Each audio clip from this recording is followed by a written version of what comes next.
ہمیں یاد آتے ہیں ہم خون کا آنسو لیتے ہیں. کسی نے کہا مولا کوئی مصائب تو بتائیے یا خون کا آنسو لیتے ہیں. فرمایا جب ہم کربلا سے چلے تو ہمیں دھوپ میں روکا جاتا تھا. نہار ناقہ ہمارے ساتھ میں پاس ہاتھ میں ہے. ایک مقام پہ ہم کو روکا گیا تو کچھ دور سایہ نظر آیا. ہماری بہن سکینہ قریب آئی, کہا بھیا اجازت دے دو کہ ہم سائے میں جا کے بیٹھے. کہا بہن جاؤ. سکینہ اپنے نندے نندے قدموں سے چل کے سائے میں آ کے بیٹھ گئی. اتنے میں شمر کی نظر پڑ گئی. اس ملعون نے ہاتھ میں تازیانہ لیا اور بچی کے قریب آیا. کچھ سوال نہیں کیا بلکہ بے تحاشا تازیانہ اور سید سجاد دیکھ رہے ہیں اور بہن فریاد کر رہی ہے کہ بھیا یہ ظالم مار رہا. اجرکم اللہ, خدا آپ صحت میں نہ بتائے سوائے مظلوم کربلا. سچ بتاؤں تو آپ سے حقیقت ہے. آپ بیٹے کو کوئی مار دے, بھائی کو مار دے, آپ صبر کر لیں, لیکن کم سن بچی ہو اس کو کوئی تماچے مارے, گھر کی عورتوں کے اوپر تازیانے مارے تو آپ برداشت نہیں کر سکتے. مر سکتے ہیں لیکن زندہ رہ کے اس منظر کو نہیں دیکھ سکتے. لیکن سید سجاد نے سارے مناظر اپنی آنکھوں سے دیکھا. لیکن جب 11ویں محرم بہت قیامت کا دن ہے, شمر ملعون چند اونٹوں کو لے کے آیا ہے اور کہتا ہے سید سجاد اب تیار ہو جاؤ, اب یہ قافلہ یہاں سے روانہ ہوگا. ٹھیک ہے ہم چلنے کے لیے تیار ہیں. لیکن جب زینب کو معلوم ہوا کہ ہمیں اب یہاں سے روانہ ہونا ہے تو کہا کہ بیٹا سید سجاد اتنی اجازت دے دو بیٹا, ہم نشیب میں جانا چاہتے ہیں اور بھائی سے کچھ کہنا. سید سجاد کہتے تو بھی اماں جا کے بھائی سے کیا کہیں. کہا بیٹا میں مدینے میں سو رہی تھی, جب میری آنکھ کھلی تو دیکھا کہ میرا بھائی ردا کا سایہ میں نے پوچھا کہ بھیا یہ کیا کر رہا ہے. کہا بہن میں نے دیکھا کہ آفتاب کی شعاعیں تیرے چہرے پر پڑ رہی. بھائی کو گوارا نہیں کہ بہن دھوپ میں رہے, فوراً کھڑی ہو گئی, بھائی کا بازو تھاما. بھیا میں وعدہ کرتی ہوں کہ جب تک زینب زندہ رہے گی تجھے کبھی دھوپ میں نہیں دیکھے گی. علی کی بیٹی نشیب میں آئی, دیکھا بھائی کا لاشا.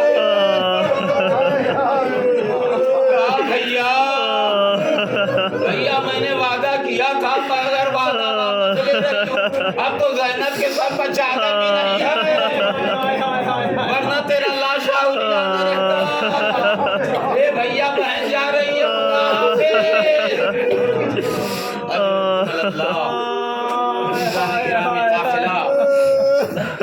کربلا سے روانہ ہونے کو ہے. بس آخری مسائل کا جملہ سنے مجلس تمام. اہل حرم کی معرفت ان ملعونوں کو نہیں تھی مگر ان کی معرفت جانوروں کو تھی, چرند و پرند کو تھی. جب قافلہ چلنے لگا ایک مرتبہ تمام اونٹ رک گئے. بس آخری جملہ سنے مسائل کا. اور ایک مرتبہ علی کی بیٹی اونٹ کی بلندی سے دیکھ رہی ہے کہ جو سب سے بڑا اونٹ ہے اپنی زبان میں تمام اونٹوں سے کہہ رہا ہے, تمام اونٹوں سے کہہ رہا ہے. علی کی بیٹی نے سید سجاد کو بلایا, کہا بیٹا میرے قریب آ جاؤ, بیٹا یہ بتاؤ یہ بڑا اونٹ تمام اونٹوں سے کیا کہہ رہا ہے, کیا بیٹی اماں آپ سن نہ سکیں گی. کہا بیٹا بتاؤ یہ کیا کہہ رہا ہے. یہ تمام اونٹوں سے کہہ رہا ہے کہ ہماری پوچھ کے اوپر نبی زادیاں بیٹھی ہیں, علی کی بیٹیاں بیٹھی ہیں, حسین کے بچے بیٹھے ہیں. اپنے قدم کو آہستہ آہستہ بڑھانا. بچہ گرتا مر گیا. مصطفیٰ کو کیا جواب دیں گے, علی مرتضیٰ کو کیا جواب دیں گے. علی کی بیٹی نے روکیا مدینے کا, اے نانا تیری امت کا خیال جانوروں کو تیری امت کو